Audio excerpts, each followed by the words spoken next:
this is a $1,500 bill at the emergency room. We are stroking a check. Yep. And is there anything else we can do for you to kind of avoid that tension? And because when you escalate it, they're gonna pick up that phone and call that lawyer. So if the first line of protection for all investors is to make sure your tenant gets renter's insurance, okay?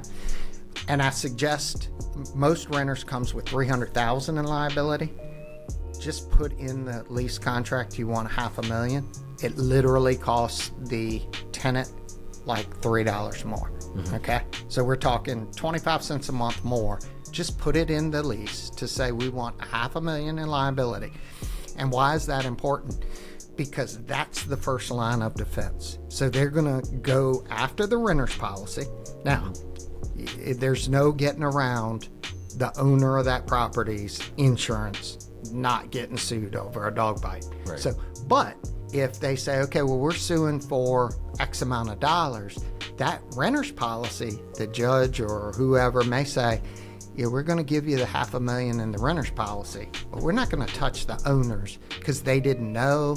Or now when you get into, did you know they had a pit bull? Did you know they had this? Right. Or did you? Then all of a sudden that owner becomes liable. So, Yeah, that's interesting. We've had actually very few scenarios like that. Fortunately, we screen our pets and things like that. But we've had this actually was an illegal pet that we didn't know was on the property. Had no idea.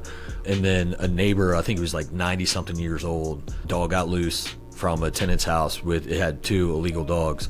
And this is years ago. Bit the neighbor, he had to go to the hospital, and he's a 90-year-old guy, right? And so the tenant was able to come get the dog off the neighbor. The neighbor ended up being okay, but I remember all the neighbors were like petitioning against this, and they were like trying to find out who the owner was through us so they could sue him. Right. And I will never forget, this is again years ago, I drove to the neighbor with their permission. I drove to the neighbor's house at like 9:30 at night. And I gathered the neighbors who were all gathering anyway. I let them all know I was going to come talk to the neighbor that got hurt and check on them. But I also wanted the other neighbors to join me. And we sat in the living room for like 30 minutes. And I just let them know I'm a human. This landlord is an accidental landlord. He's not some big investor. He's not like this dog was not, this is an illegal, like, please don't go after the landlord. Let's all be reasonable about this. Like, we're going to here's the steps we're going to take to get rid of this pet. Here's the steps we're going to take to get rid of the tenants because they had violated the lease in X amount of ways at this time.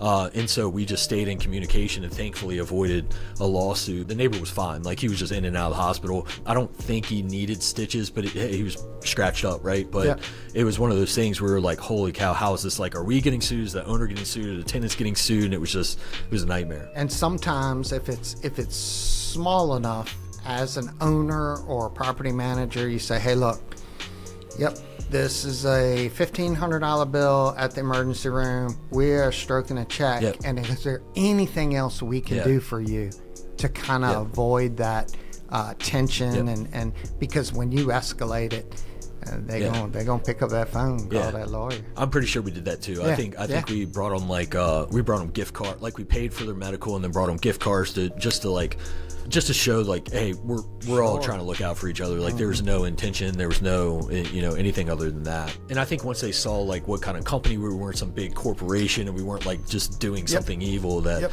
they were like, we were on the same page and we were supporting each other.